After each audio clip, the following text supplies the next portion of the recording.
I love the fact that when they went inside the cinema, I thought there'd be like 30 gremlins in there, but there's like hundreds of Hats, yeah. gremlins.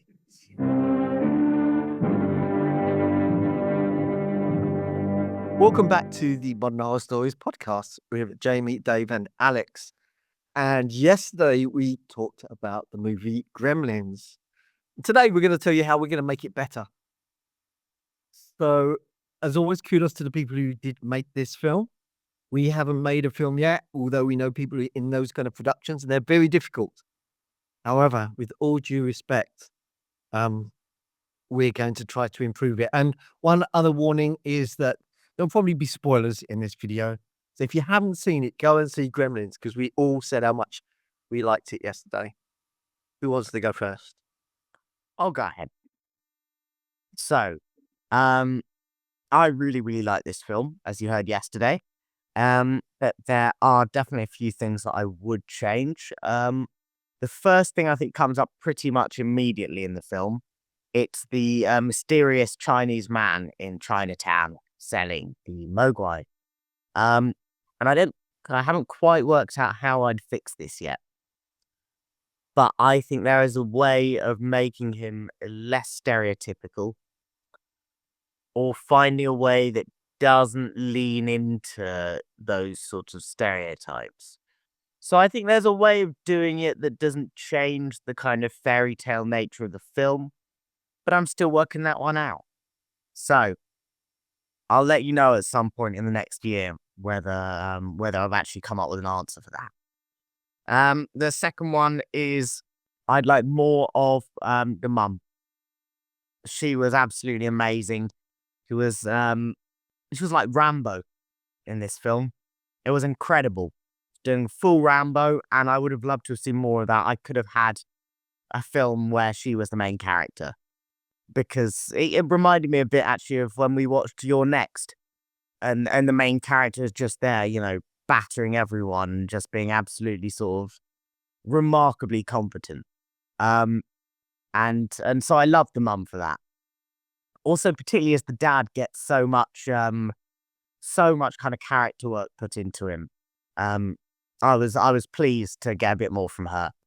And the third thing is one of my favorite characters in this. I think have got a lot of the great lines. Was Mrs. Deagle, the nasty old lady who doesn't like the dog. And I wanted. I liked the way that she was killed. I thought it was fun. It could have been nastier for me. I could have, if we could choose one really nasty gremlin death to happen, what we were discussing yesterday about the idea that they got rid of the decapitation thing and all of that. I think if there is one moment for it to go a little darker and a little more horror, it's Mrs. Deagle's death. I think she could have had the flesh eaten off her face or something like that. What are you guys improving about this film? So I haven't got much. Yesterday I scored it the highest of the three of us. And for me, it's pretty close to one of the perfect movies. I love the balance throughout. It's tonally, it's balanced very precariously across 3 or 4 genres, but I think it gets as close as you can possibly do. The romance element is pretty much spot on. It's really nice and sweet. And so I was really struggling to find some improvements, but I'm going to go for maybe one character could have been more out and out comedy, because all the characters are pretty realistic. Apart from the kind of shopkeeper, the kind of wise ancient shopkeeper at the beginning, they're all pretty realistic characters. And I would have been happy to see an even more screwball character. A bit like, I was thinking of Ghostbusters.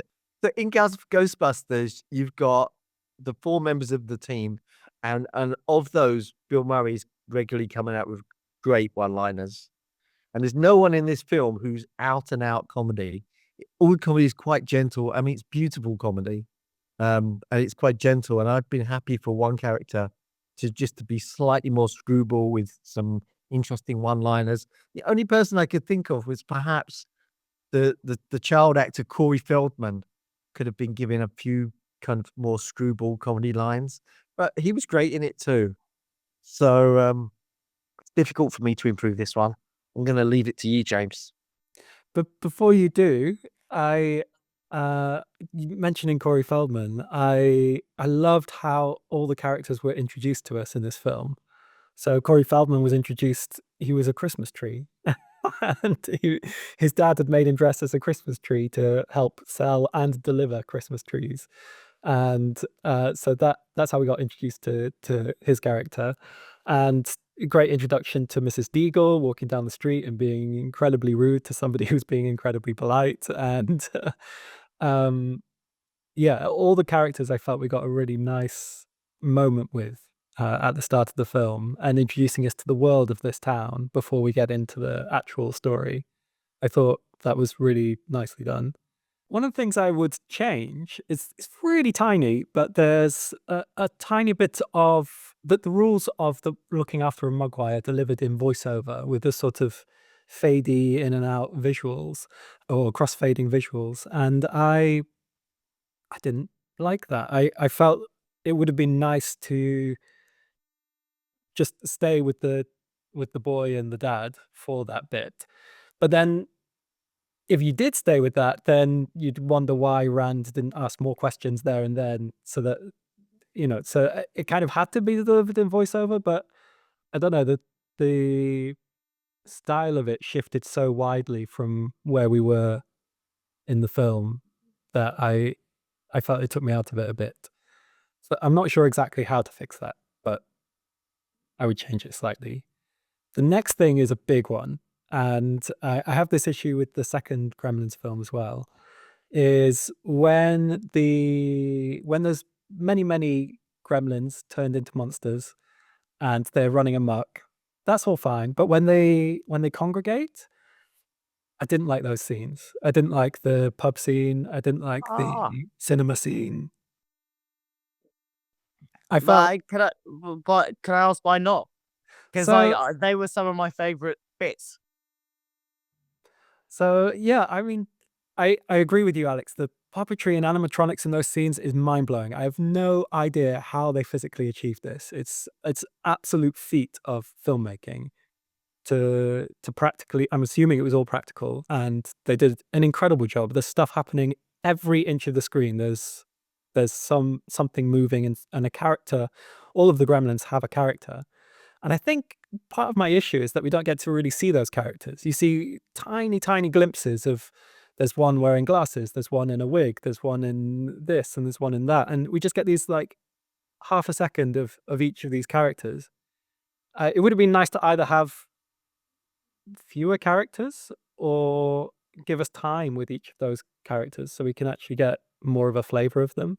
Like we had time with Stripe, but we didn't really have time with the others, so it was just chaos, and it was all sort of meaningless chaos to me. It was one thing when a couple of gremlins were here destroying a car, another couple were there destroying Mrs. Deagle's chair, but when they were all together just throwing stuff around, I found it very boring, and I literally fell asleep when I watched this the other day during the pub scene, or maybe the cinema scene, one of them. So are you a particular? Because I've heard, and I've heard that Gremlins 2 does go into a lot of detail about the specific traits of the Gremlins. But I don't like it. No, I've So heard that it's kind of it's an interesting one, is what I've heard. So maybe it's kind of it's a blessing in disguise. So there aren't too many references to these specific character traits. But who knows? And did you have a third one? no. Look at that. Oh wow, okay. I quite liked. I take your point on maybe the fact that they revisited the cinema perhaps too often, but I hadn't seen the film for a long while, and when they creep up to the cinema and he says that all inside, I love the fact that when they went inside the cinema, I thought there'd be like 30 gremlins in there, but there's like hundreds of Patch, yeah. gremlins. I love the And- fact that they can organize 100. I can't organize 6 friends to go to the cinema at one time. How are these gremlins able to get everyone to the cinema? It's ridiculous. That was the least believable part of the film for me. It's true. We try and rehearse.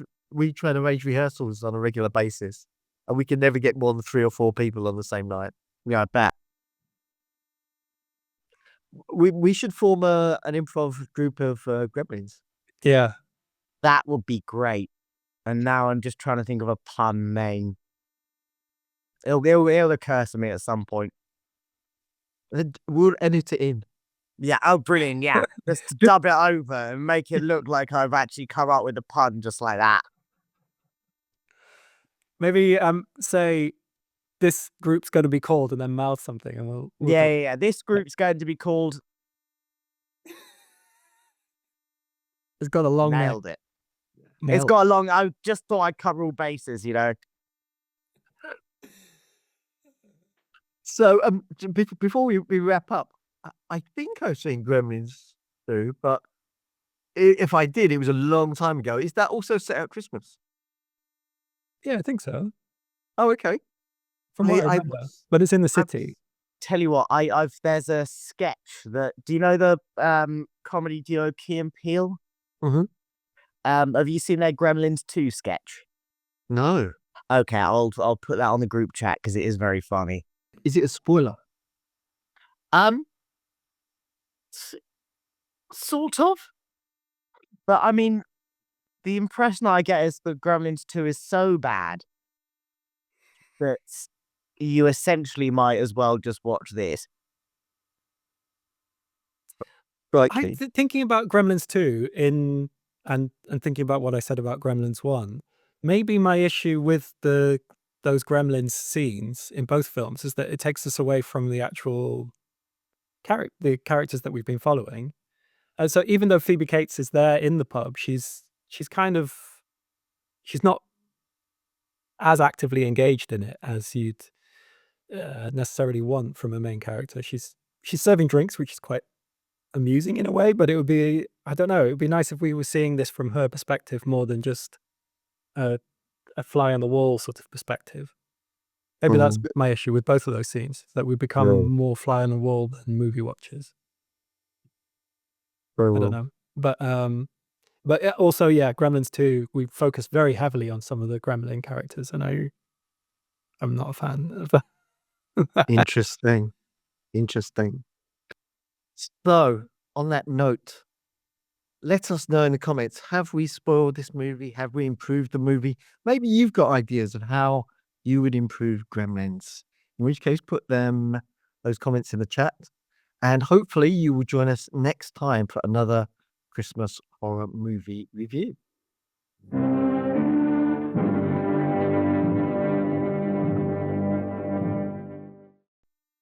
I love Key and Peele. Yeah, they're great. Yeah, they are. And I've never seen this sketch. Oh, it's a really good one. How long is that scene? Should we watch it now? It's 4 minutes, 5 minutes. Do you want to share it and we'll watch it? Oh, okay. Yeah. Share. That's great. Is it all in the movie? Yes, apparently. Oh, wow. It is. I mean, I'm fascinated by Vegetable Gremlin.